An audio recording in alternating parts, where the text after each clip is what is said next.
Today on the newscast, the head of the UN's atomic watchdog says that any strike against a nuclear installation is outlawed.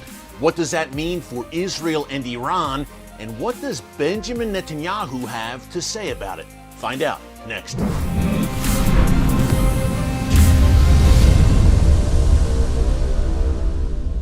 Hey folks, Eric Stakelbeck here. Welcome to the Watchman Newscast. A very busy weekend regarding Iran's nuclear program.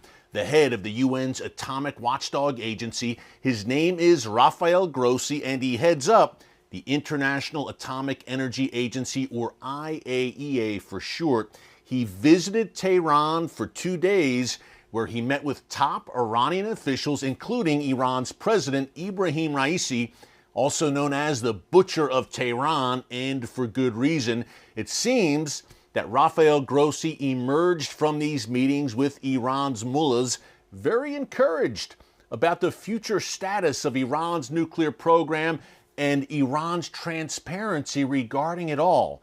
He also had some very troubling statements that caught the attention of Israeli Prime Minister Benjamin Netanyahu. Find out what exactly Grossi said and how Bibi responded in a minute.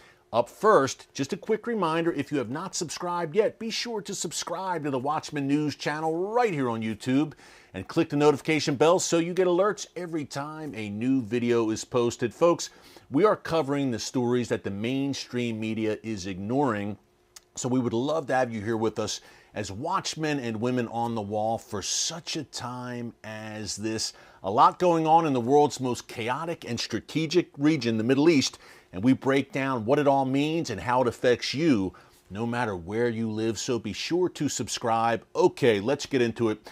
Rafael Grossi, is this peace in our time? Where have we heard that before?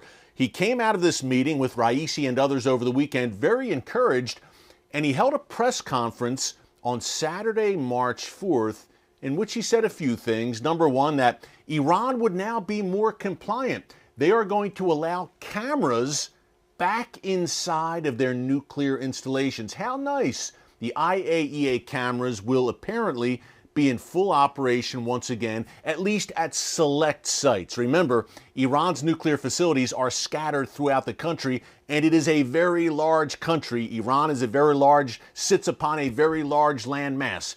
That's number one. Number two, apparently the Iranian regime just generally is going to be more in compliance with UN regulations, and in particular, UN inspections. When it comes to all of that, folks, I'll believe it when I see it. We have heard this all before. The old saying, fool me twice.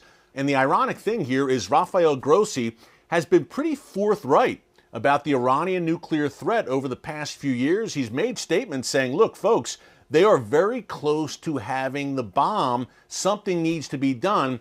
That's why I'm scratching my head. And certainly Benjamin Netanyahu and Israeli officials were scratching their heads about comments Grossi made over the weekend on Saturday, March 4th, in the context of him talking about these great, apparently fruitful talks with Iranian officials. He also said, and I quote, "Any strike against a nuclear facility is outlawed and does not," and I'm paraphrasing here, "and does not fit with basically the norms of polite society." It was the essence of what Rafael Grossi said. But any strike against a nuclear facility is outlawed? Folks, read between the lines. It's not too hard to understand.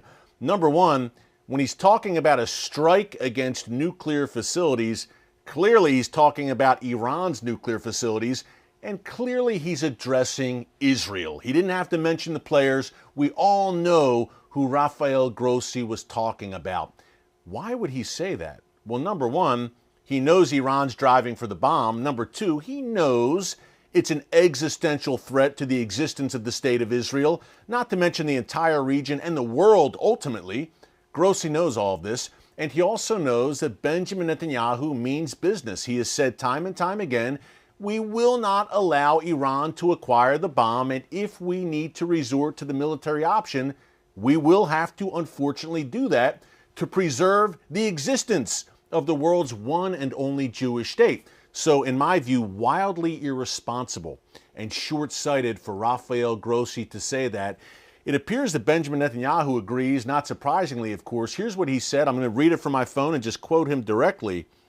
And he was none too happy, folks. He said, and I quote, "Rafael Grossi is a worthy person who made an unworthy remark. Outside of what law," he asked, "can we not strike? Is Iran, which publicly calls for our destruction, is it to protect its weapons of destruction that will slaughter us? Are we forbidden to defend ourselves?" Netanyahu continued. "Of course we are allowed, and of course we are doing this. Nothing will prevent us from protecting our country and preventing oppressors from destroying the Jewish state." Game, set, match. So hopefully point taken by Rafael Grossi, again, to tell Israel in so many words, again, he didn't have to mention Israel or Iran. We all know what he was talking about. To tell Israel, don't you dare strike Iran's nuclear facilities. Instead, Israel, allow a regime committed to your destruction to acquire those weapons.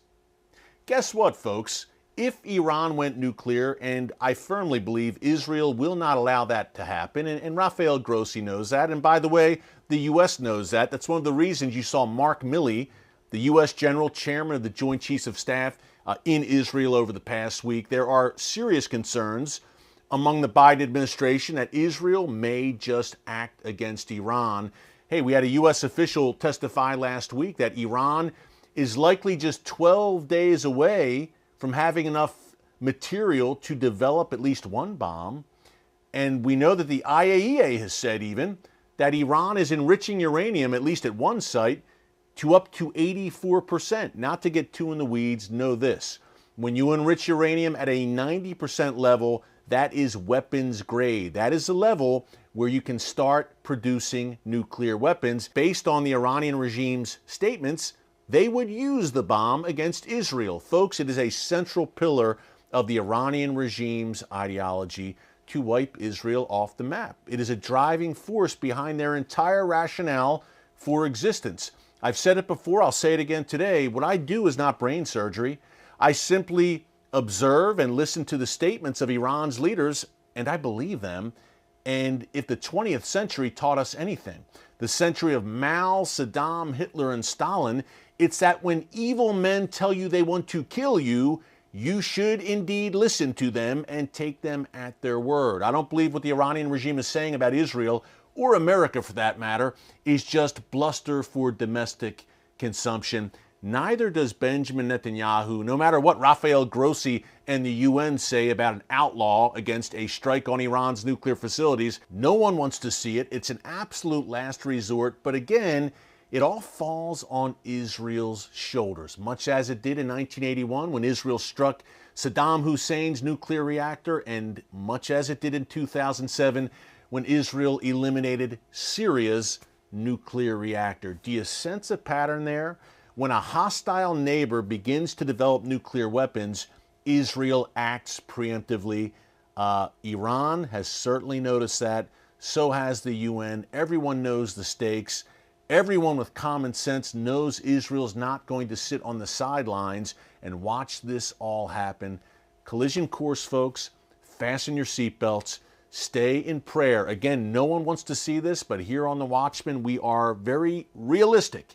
It's not pie in the sky, and we think you'd rather know than not know, and that's why you tune into the channel. So we will keep bringing you real news from a biblical perspective for such a time as this. Again, continue to keep this in prayer. The God of Israel neither slumbers nor sleeps. So at the end of the day, I think Israel is in very good shape, although certainly the wolves are at the door. Hey, thanks so much for joining us here today on the Watchman Newscast. Until tomorrow, God bless you. And remember, never hold your peace. Hey everyone, thanks for checking out the Watchman Newscast. Make sure you hit the subscribe button so you never miss an upload, and tap the bell icon so you're notified every time a new video is posted. And don't forget to share your thoughts, insights, and comments below. Thanks for watching. We'll see you back here tomorrow.